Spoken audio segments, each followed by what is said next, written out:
All right, so these are going to be a series of demonstrations demonstrating how to make a Pinewood Derby car one small step at a time for the purposes of getting your work done and creating a Pinewood Derby car for Mr. Olson's woodworking class at Centerville Junior High School.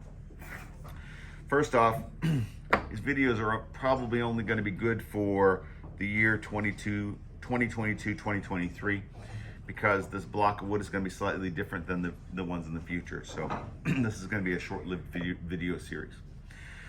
Okay, these blocks of wood came from the people who reconstructed this building, and they created these things on the wall, which you can't see because I don't want the camera moving around. But there are things on the wall, and they had extra wood around, so it happened to be made out of pine. As a matter of fact, it's clear pine, which is exactly what I wanted for Pinewood Derby cars. So since they left me some extra wood, I cut them down. They're not cut down to the standard size of a Pinewood Derby car. Pinewood Derby car blocks you get on from the Boy Scouts are 1 1/4 inch tall by 1 3/4 inch wide. This block is 1 1/2 by 1 3/4.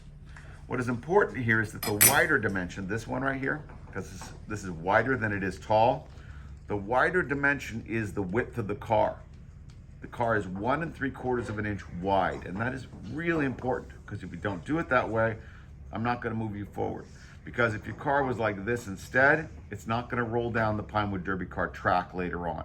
Your car has to be 1 3/4 inch wide. That is Pinewood Derby car 101. Your car needs to be 1 3/4 inch wide to roll down the track properly. I could have cut these down to 1 1/4 if I wanted to, but it occurred to me that there's no point in doing that because you're going to be cutting the car down this way, and this just gives you an opportunity to be taller if you want to. It's not really a big deal. Okay, your first step is to take your car and draw the shorter rectangle on a piece of paper. So you take your block of wood, you take a pencil, and you trace.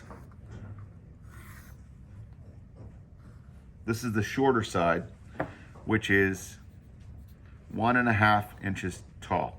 That's how tall that is. You're then going to take the block, put it underneath it, and draw the wider side, which is what I would refer to as the bird's eye view of the car. This is going to be the view of your car looking down at it from the sky. If you were Superman flying over the car, this is the version, this is what you would see. If you're standing next to your car in a parking lot, this is what you're going to see. So on half a sheet of paper, you're able to come up with to do a drawing of a Pinewood Derby car, okay? I'm going to go ahead and draw 2 of these on here because I think it is a very good idea for you to think about what you want to do and try different things. So you're welcome to do as many of these as you want and try out some different ideas. But one way or the other, for each car design that you want to pursue, you have a shorter one, which is 1 1/2 inches tall, and you have a wider one, which is 1 3/4 inch tall. Okay, so this is one design, this is another design here. Now, there are some rules about the Pinewood Derby car. We're going to discuss just the side view of your car, okay? Side view of your car, your block is 1 1/2 inches tall. It is 7 inches long. 1 1/2 inches by 7 inches. That's what this rectangle is on this piece of paper. 1 1/2 inches tall, 7 inches long. Your first job with your Pinewood Derby car is to come up with a design that you want to create for your car, and that design starts with a side view of your car. What you're basically going to be doing is drawing a line from here to here, creating a car design.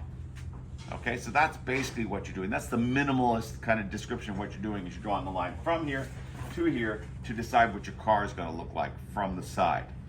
Okay?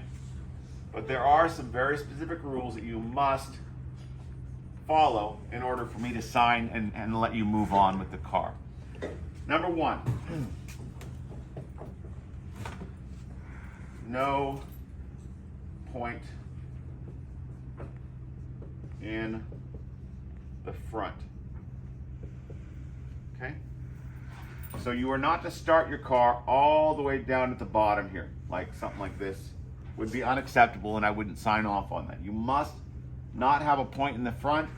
I'm going to say it has to have more than 1/8 of an inch, more than or equal to 1/8 of an inch.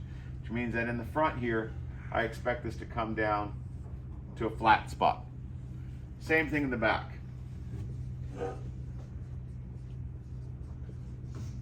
Front and back must have at least 1/8 of an inch of flat spot here and here.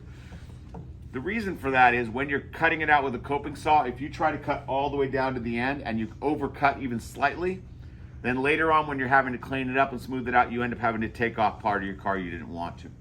If you leave at least 1/8 of an inch and you overcut, you have room to fix that. Okay? The truth is when the car is completely done and you're turning it in, you will be able to allow it to file it down to a point. But for the purposes of the drawing, you have to have at least 1/8 of an inch in the front and the back. Okay? Rule number 1. Rule number 2, car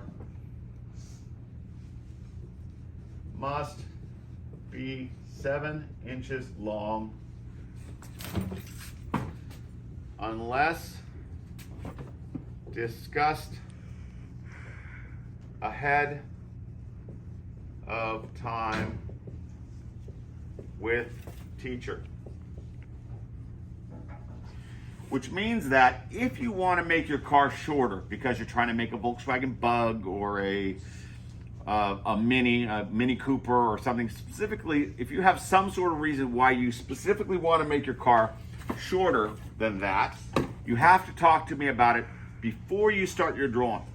Because otherwise, I have to assume that you're just going to draw something. It's not going to be the full length. Oh, no, that's just what I wanted. That's the way I want it to look, Mr. Olson. Which I call no. I say no, it's no to that. You make your car 7 inches long unless you have a specific reason to do so, which you talk to me about it ahead of time. So number 2, car must be the full 7 inches long, must go from the front all the way to the back of your rectangle. All right? Number 3, car must be greater than or equal to 1/4 inch throughout. I do not want you, I will not allow you to be skinnier than 1/4 of an inch anywhere along the car. That is because the cars break, that is because you overfile and you end up cutting through something and you end up having to restart the whole thing. I require you to be at least 1/4 of an inch thick on the entire thing, all the way from front to back. Okay, let's see. What other things? I know there's several more. So it must come from the front all the way to the back. Must be, all right. So number 4, we'll move on to a bird's eye view discussion. So this is the looking down on the car version. Number 5, first of all, you don't have to have a bird's eye view at all. You can just do a side view and you're done. You don't have to change the bird's eye view. You don't have to make it look different from looking up top. A lot of Pinewood Derby cars, stay right there, don't turn towards me,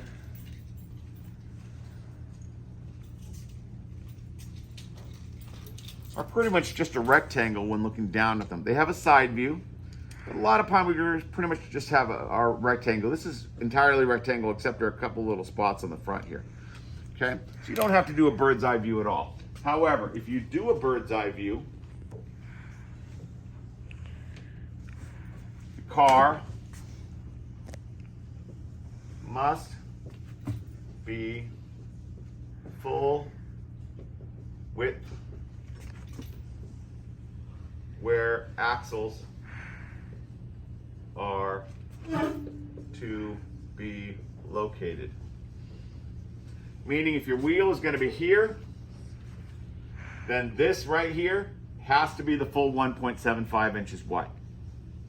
And the reason for that is the same thing I talked about earlier. If your car is not 1.75 inches wide, it will not roll down the Pinewood Derby car track. All right? Why is that number 5? That's number 4. Oh, I know there's more than 4. Let's see.